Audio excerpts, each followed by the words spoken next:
Vamos então continuar o capítulo 20. Nós estávamos falando sobre o coronário.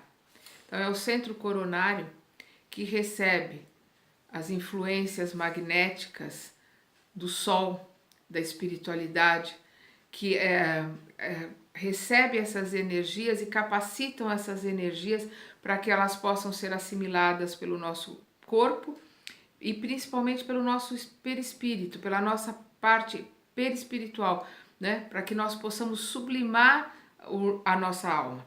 Então vamos ver aqui o Clarencio continuando a falar sobre o coronário. É por isso o grande assimilador, né? O coronário é o grande assimilador das energias solares e dos raios da espiritualidade superior, capazes de favorecer a sublimação da alma.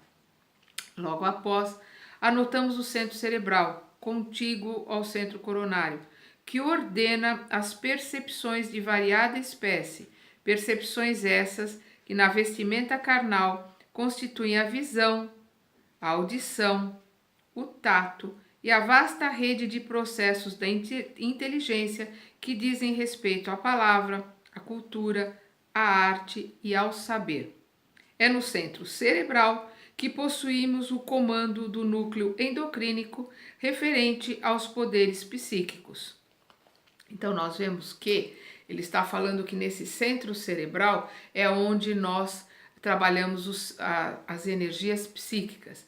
Aqui nós temos o que onde os hindus, os budistas chamam de terceiro olho, que é o frontal, que é o chakra frontal, onde nós trabalhamos esse centro cerebral. E aqui este centro de força que no médio ostensivo é muito trabalhado, porque essa região que trabalha com visão, com audição, né, com a palavra, com a capacidade de entendimento, de aprendizado, né, de compreensão e principalmente de explicação. É onde nós analisamos as coisas e conseguimos explicar para nós e para os outros, né? Então, nós vamos continuar aqui falando dos chakras, onde ele diz: em seguida, temos o centro laríngeo, que preside aos fenômenos vocais, inclusive as atividades do timo, da tireoide e das paratireoides. Então, quando nós falamos aqui do laríngeo, nós estamos falando desse chakra, que é um chakra extremamente importante, porque a palavra é uma arma que nós podemos usar para ajudar as pessoas, podemos ajudar a utilizar para consolar, para ninar, para dizer o quanto nós gostamos das pessoas, para ensinar as pessoas, mas nós podemos usar esse centro de força, a nossa palavra, para ferir, para machucar e muito. Feridas que às vezes não cicatrizam. Às vezes você é ferido com uma faca, com algum objeto cortante, em pouco tempo aquilo cicatriza e depois de um tempo você nem lembra mais que houve uma ferida ali naquele local.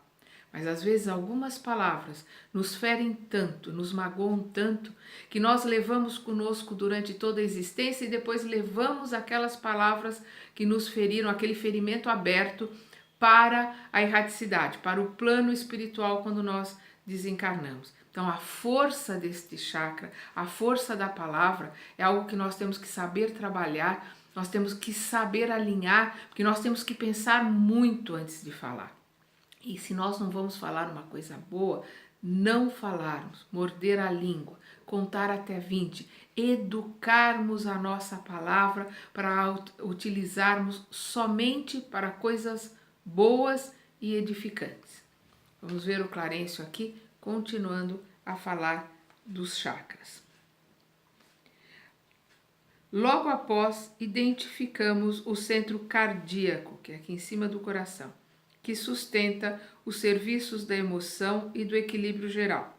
Prosseguindo em nossas observações, assinalamos o centro esplênico, que no corpo denso está sediado no baço, regulando a distribuição e a circulação adequada dos recursos vitais em todos os escaninhos do veículo a que nos servimos. Então nós vamos ver que o esplênico é o responsável por distribuir todos os recursos vitais para todo o corpo e para todos os outros centros de força, para todos os nossos chakras.